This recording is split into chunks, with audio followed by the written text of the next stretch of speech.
Hi, I'm Chris Carter, and we're here at Carter's Classroom here on DKPittsburghSports.com.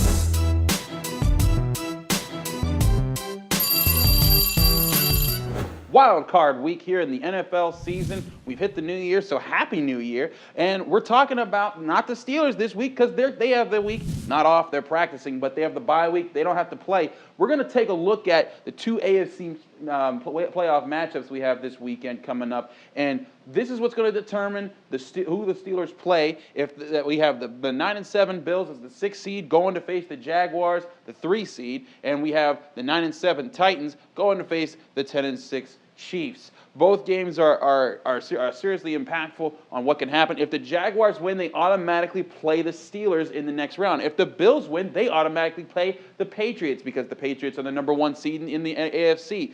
And that means that if the Bills were to play, the winner of the Steelers would automatically play the winner of the Titans and Chiefs game. Now, one thing to talk about is important, that I think is always important, is how you get into the playoffs. Do you back in, or do you fight your way into the playoffs?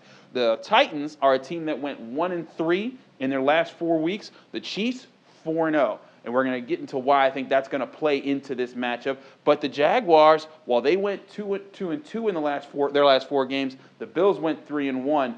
Let's get into those matchups at a closer angle in the film room. First, let's look at the game that's going to happen on Sunday. It's the Jaguars hosting the Bills. We're going to take a look at the key matchup, the Jaguars offense versus the Bills defense, and that's going to be the factor of the running game. Blake Bortles is playing his first ever playoff game, and so are most of these Jaguars. But the key factor here is that the Jaguars are going to try and take the pressure off Bortles in this game because the Bills right now have the 29th worst ranked rushing defense.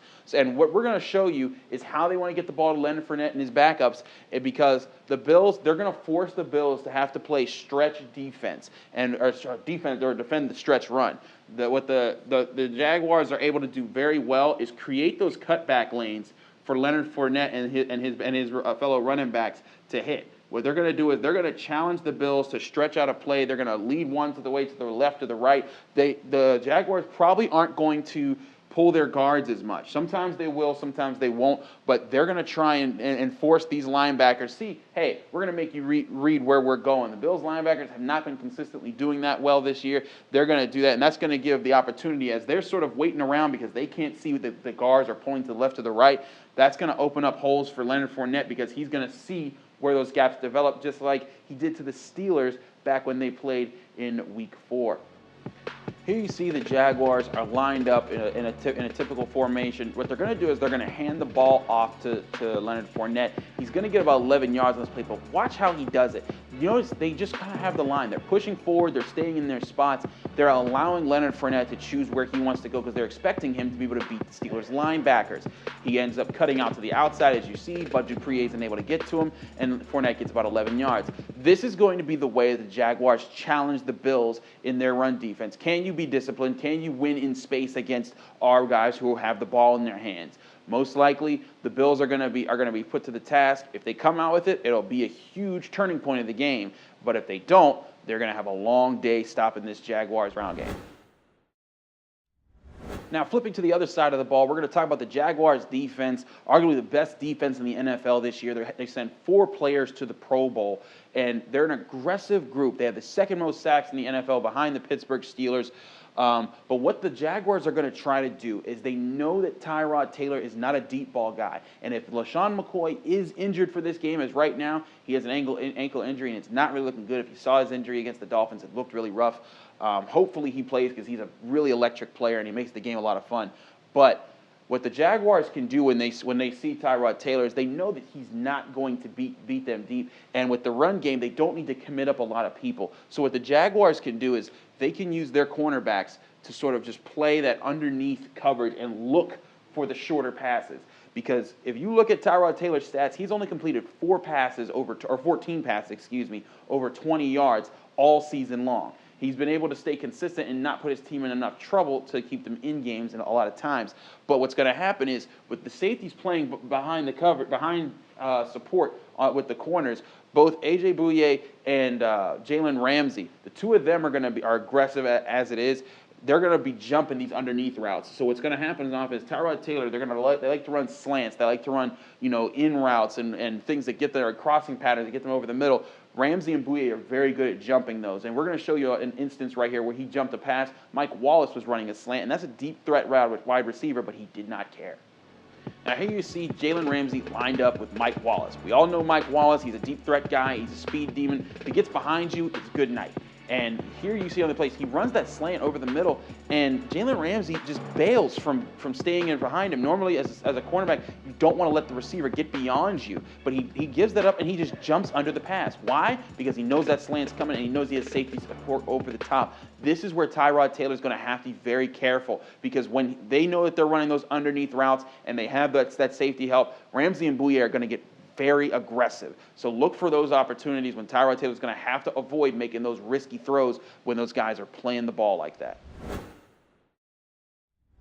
Because of these advantages, I think the Jaguars have this game in hand. They are a team that has been reeling in recent weeks. And I think that, honestly, had they been playing any other team other than the Bills, this might have been their week to get knocked out the playoffs.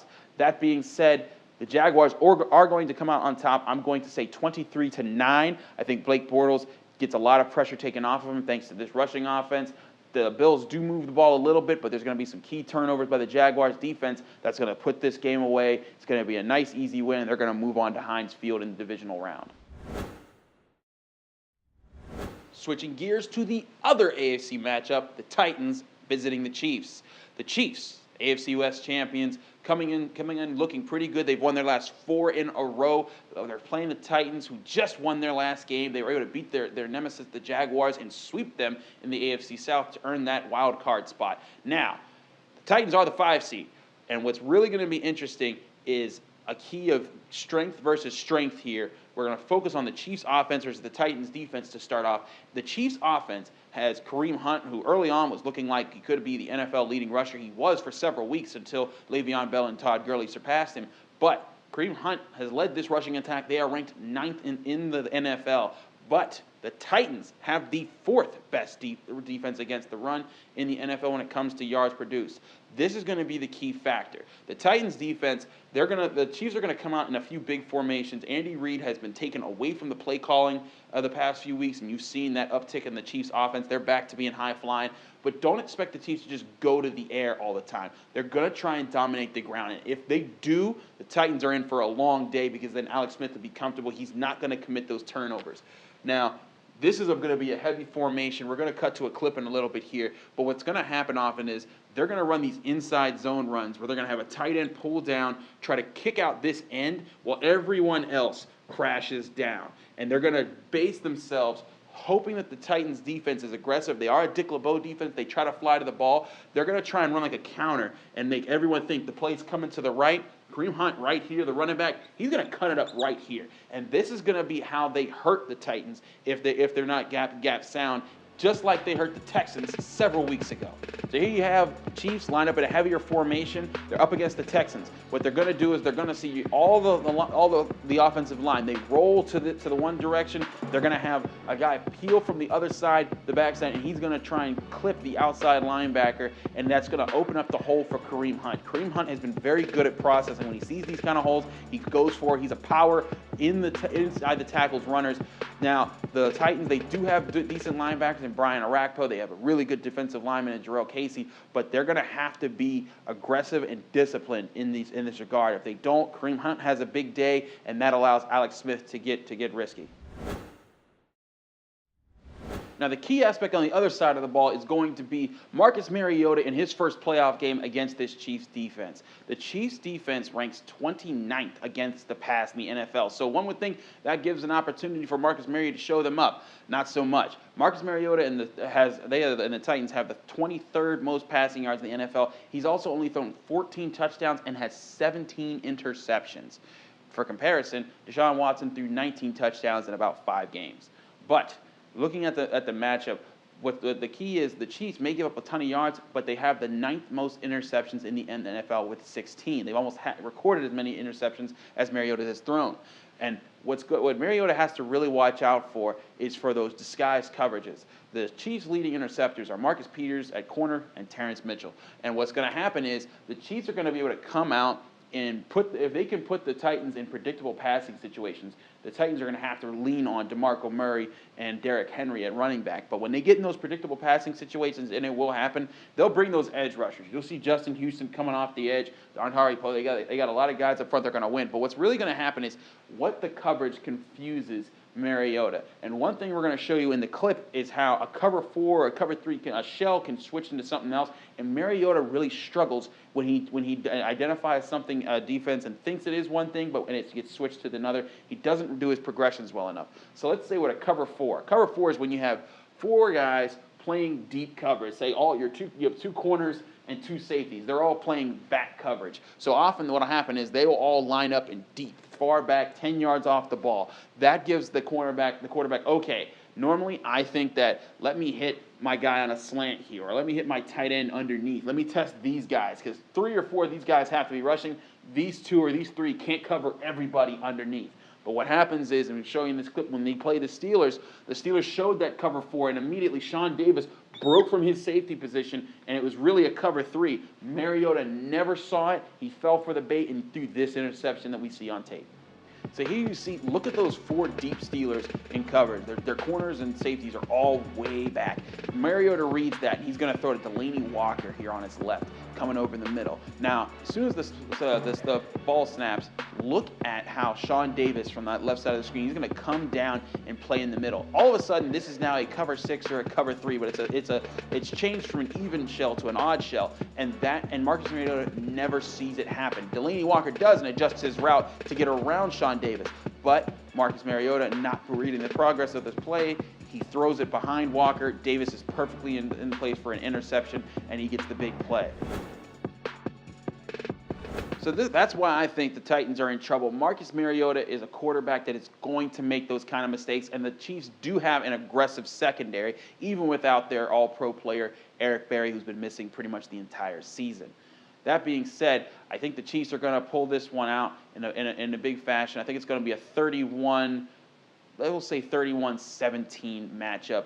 Chiefs win. Their defense is going to create turnovers. Their offense is going to pile it on the Titans, and they're going to move on and play the Patriots the following week. So there you have it. Our predictions here at Carter's Classroom is that both the home teams are going to be victorious in this. The Chiefs are going to go on to play the Pats, get their rematch with the Patriots. They beat them on opening day earlier this season. And the Jaguars, they're going to beat the Bills. They're going to get their rematch with the Steelers. They also beat them in their home stadium. So it's going to be an interesting rematch for the top 2 seeds in the AFC. We'll get into those matchups next week. But from here at DKPittsburghSports.com, we thank you for watching Carter's Classroom. No homework this week. It's been the holidays. We're going to give you some time off, but we're coming at you next week when the Steelers take on their opponent in the divisional round. From Carter's Classroom, class dismissed.